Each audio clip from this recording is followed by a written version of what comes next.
माता पिता अपने बच्चों की शादी बेहद धूमधाम से करते हैं। नम आंखों से माँ बाप अपनी बेटी को घर से विदा करते हैं ताकि वे दूसरों के घर जाकर भी खुशियां भर दे। लेकिन कई बार दहेज और दूसरी वजहों से लड़की को प्रताड़ित किया जाता है।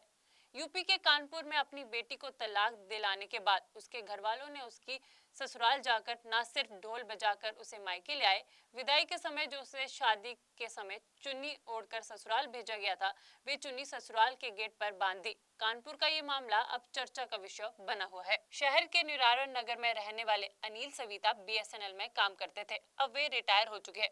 उन्होंने अपनी इकलौती बेटी उर्वी का विवाह शहर के चक्री विमार नगर में 31 जनवरी 2016 को आशीष रंजन के साथ बड़ी धूमधाम से किया था। बेटी उर्वी दिल्ली के एयरपोर्ट पर काम करती है। उर्वी इंजीनियर है और उसका पति आशीष भी इंजीनियर है और वे दिल्ली में ही जॉब करते हैं। आरोप है कि शादी के बाद वे से ससुराल वाले लगातार दहेज की मांग कर रहे थे और बेटी के रंग रूप को लेकर भी ताने मारने शुरू कर दिए।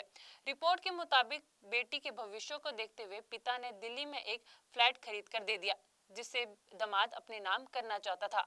साल 2019 में उर्वी ने एक बेटी को जन्म दिया। बेटी के जन्म होने के बाद को और ताने मारने लगे, कहने लगे कि हमें बेटा चाहिए था, बेटी नहीं। धीरे धीरे ससुराल वाले और आशीष ने बच्ची और उर्वी से दूरी बना दी।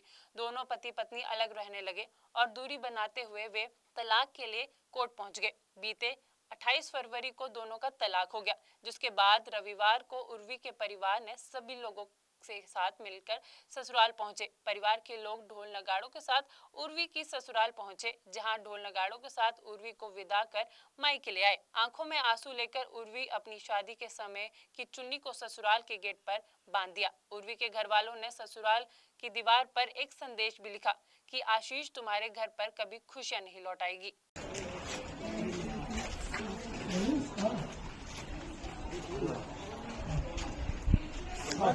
बस ठीक है।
चलो